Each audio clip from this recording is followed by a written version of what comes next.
Still can't believe this is happening, but it looks like the Game Awards are actually going back to normal. Well, sort of.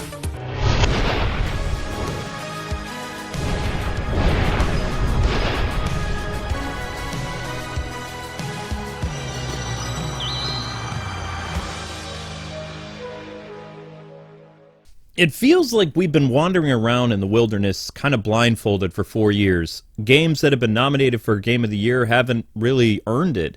There's been some weird selections brought up by non-gamers and activists, and now it seems like the Game Awards this year is actually focusing on good games.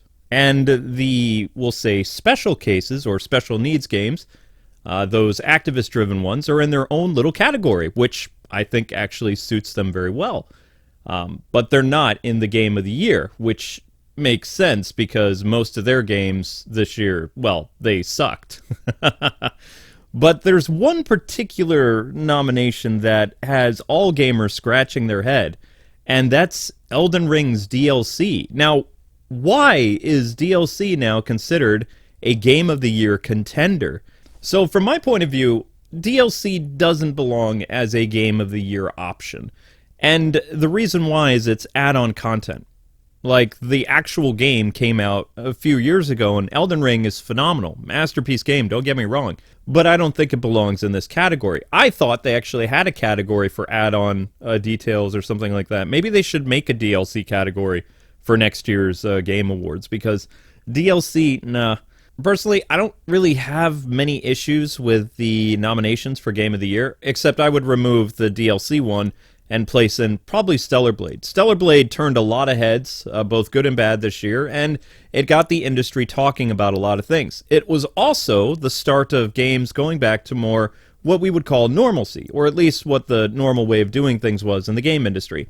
The game also starred a strong, feminine female character, and the gameplay was essentially like Devil May Cry with a little bit of Dark Souls and, you know, all that hack and slash goodness. It really fit the category of an M-rated game, and from what I hear, people loved it. Now, I didn't get that far in the game myself. I only got like maybe 4 hours in, but everyone can't stop talking about the latest DLC edition with 2B in it. And that prolongs the life of the game even more so. So that should have been an option for Game of the Year. To see it only nominated for, I think it's like Best Soundtrack or something, which, I mean, the soundtrack slays. So, I mean, that makes sense. But for the most part, it doesn't really show up all that much. Even Final Fantasy VII, like Rebirth, shows up way more than Stellar Blade does in the nominations. And that's very perplexing, actually. I'm serious, this whole DLC thing is just really weird. Instead of the Elden Ring thing, you could have had Batman Arkham Shadow, a VR game that really changes the game. Pun intended. I mean, you have Camouflage Studio that took a franchise that's been in hibernation for over a decade almost, and they revitalized the series. Plus, they gave a VR experience unlike anything that you've seen thus far. And that game completely got snubbed outside of its VR category. I'm totally biased. I don't even care. Arkham Shadow deserved a nomination over a new DLC edition for a game that came out several years ago. I'm just saying. Brand new entry in the series. I covered it extensively, and I think that it really deserves a place, or rather did deserve a place, in the nominations for Game of the Year. I'm just going to say it because, I mean, there's no other way to really get around it. It feels like because IGN kind of Nancy Kerrigan'd the Super Mario Brothers Brothership game, they didn't really have a shot at all for any aspect of the Game Awards. They're not nominated for music, they're not nominated for art, they're nominated for nothing. And it's weird because the game came out in November. I thought the cutoff for like the Game of the Year stuff is usually like end of November or right before Thanksgiving or something, to give like some of those November games some breathing room, because, you know, Brothership is really not that bad of a game. You know, IGN definitely took the wind out of its sails a little bit, and they were a little biased with some of their assessments of the game, but I mean, it is IGN. You can't spell ignorant without IGN, right? I played through the entire Mario and Luigi Brothership game, and it was fantastic. There was some hand-holding issues and some very lengthy dialogue, but for the most part, the game was actually pretty solid. Is it the best entry in the Mario and Luigi series? No, not by a long shot. But for a console entry, it's not bad. And to see it completely snubbed at the Game Awards was kind of like, huh. Even in the Nintendo category. In fact, I don't even think they had a Nintendo category this year. They had family-friendly category, and it was mostly Astrobot and Zelda and Mario Party Jamboree, which, I mean, Mario Party Jamboree was okay, but I think Brothership was actually a better game. Mario Party Jamboree kind of felt like, I don't know, this year's version of Just Dance for Ubisoft. It's a Mario Party game, sure, but does it really bring a lot of nuance to the series? And is it worthy of a nomination? I'd say no. But now I'm probably going to have Mario Party fans out with pitchforks out to get me. But, you know, I did cover the game extensively. A lot more than most, and even I feel like some of the previous entries that have come out on Nintendo Switch were better offerings for Mario Party. But I still had fun with it, and I think my audience enjoyed watching me stream that, so... I am very happy to see that Final Fantasy VII Rebirth is in numerous categories because I think the game deserves it. Came out a little bit early in the year, so a lot of people forget that game actually did release in 2024. And it was a great game where we're going to have to wait several years for, you know, the final chapter, whenever that is. I'm just happy to see that Final Fantasy VII Rebirth is actually getting some love, as opposed to Final Fantasy VII Remake that pretty much got completely... obliterated in the nominations department. Like, they hardly showed up at all those years ago, right around the same time of what happened to the 2018 Spider-Man game. It's just completely, like, gone.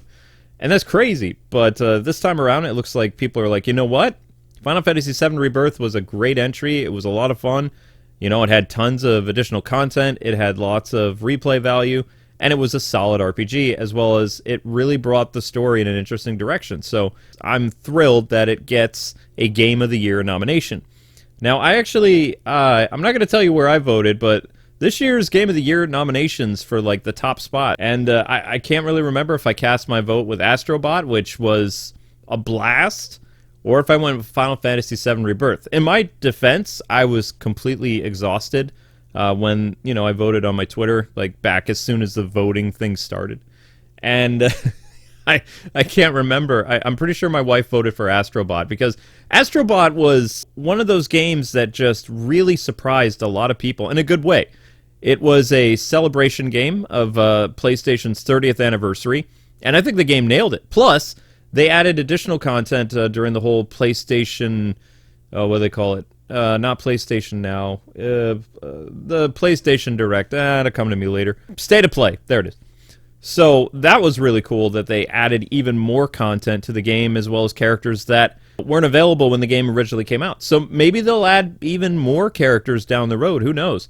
But I really loved playing the game, and it's possible I did vote for it because...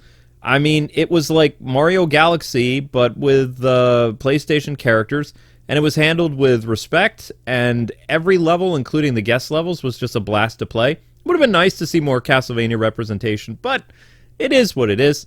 I was happy to see Sir Daniel Fortescue and a lot of other classic PlayStation characters that some of you guys might not even know who they are, because I'm old. But I really did enjoy Astrobot a lot more than I thought I would. And the game had just enough challenge to keep it, you know, fresh for guys my age, as well as I would say it was pretty accessible for new players too. So that's what you want in a platformer, especially in a platformer that is trying to borrow some ideas from Mario Galaxy. And I don't think that's an issue at all. Now, Black Myth Wukong deserves its place in the Game of the Year nominations because Game Science has just really brought their A game. I mean, with a name like Science, you got to expect like A+ work, right?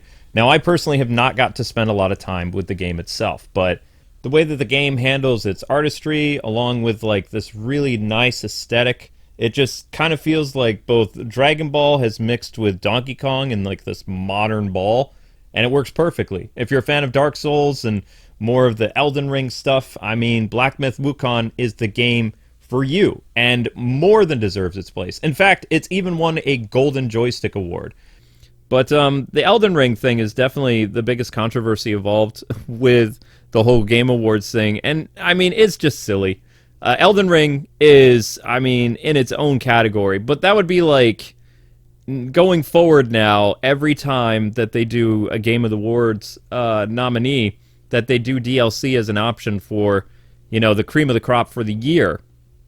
And I think that, is not a good thing to really do, mind you, because, I mean, that kind of opens future times where, let's say in 2025 there were some amazing games that came out, but they get pushed aside because of some DLC that, sold really well, but it didn't do as well as some of the brand new releases. Between Stellar Blade and Black Myth Wukong and Final Fantasy VII Rebirth and Astrobot, I mean, PlayStation, if you really think about it, had a pretty solid year. Nintendo, the Zelda Echoes of Wisdom, I was kind of surprised to see that there.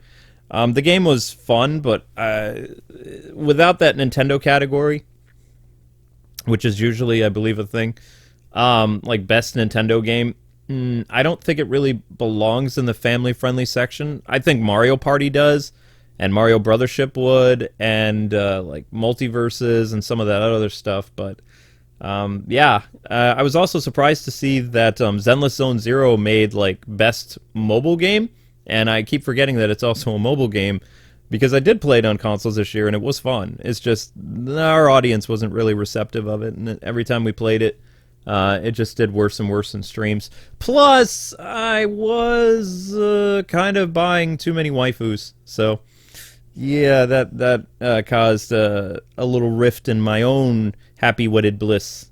The missus didn't like that, so that's part of the reason why the series hasn't come back, is because I see a new character and it's like, oh, I would really like to, showcase that character, but I mean, you have to drop a lot of money. It's a gacha game.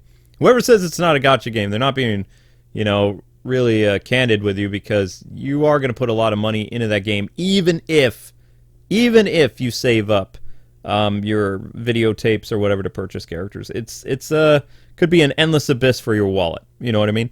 But I was happy to see that Zenless actually made it into some type of like nomination, and I was surprised to see that Fortnite didn't really get that many opportunities this year, when they kind of dominated a lot of the previous categories that the Game Awards had, like a game that has continuous service and game that continues to like change the game, like especially with their Fortnite remake or whatever. So, but anyway, now I want to hear from you guys and gals. How do you feel about the Game Awards? Do you think that this year it's actually getting a little bit better and more gaming oriented and less game activists? Do you think that this is a good place for the Game Awards to be, or are you just really not going to pay attention to it like most years? I'm actually going to stream it this year, because I'm very curious about a supposed reveal that's going to happen for Nintendo Switch 2. I know it's just a rumor, and take the following with a grain of salt, but the Switch 2 is rumored to make an appearance at the Game Awards, and with Nintendo, kind of hovering around a spring 2025 release date, I mean, now is the time on December 12th to reveal that puppy, because, I mean, you've got Nintendo's fiscal year starting soon and all that other stuff. You got to get all your ducks in the row if you're going to reveal a system and then 6 months later sell it in either the spring or summer. So they have to, pull the trigger now. They do. And the Game Awards will have a lot of eyeballs, so I'm just saying. But, yeah, it's going to be an interesting year, and I'm actually pretty proud of the game industry. With a lot of things changing in our government very soon, a lot of these consultant agencies that have been causing nothing but headaches and war against gamers and calling them all kinds of weird names and, trying to punch down on us all the time. A lot of them are government funded, so you can wave bye-bye to SBI and all these other places, because they're going to go the way of the dodo anyway. And gaming companies don't really need consultant agencies anyway. They're not necessary. If you want to know what's going on with what gamers want, do what they do in Japan and actually poll gamers. Gamers in the West have never been asked what we want to see in games, but in Japan, all the time, like, developers hold polls and they ask their consumers, hey, what would you like to see?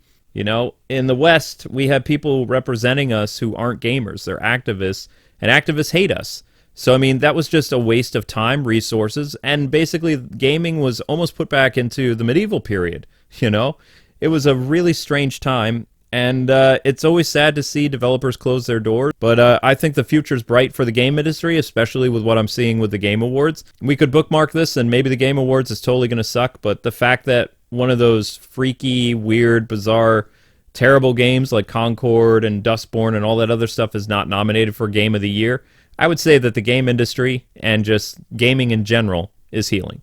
But anyway, that does it for me, people. Thank you so much for watching. If you have a topic you'd like to know on this channel, let us know in the comment section below, whether it be a COPPA follow-up or maybe talking about more video game news or whatever. Just hit me up, and stay tuned later today for an awesome live stream on something else. All right, thanks so much for watching. God bless, happy gaming, be seeing you.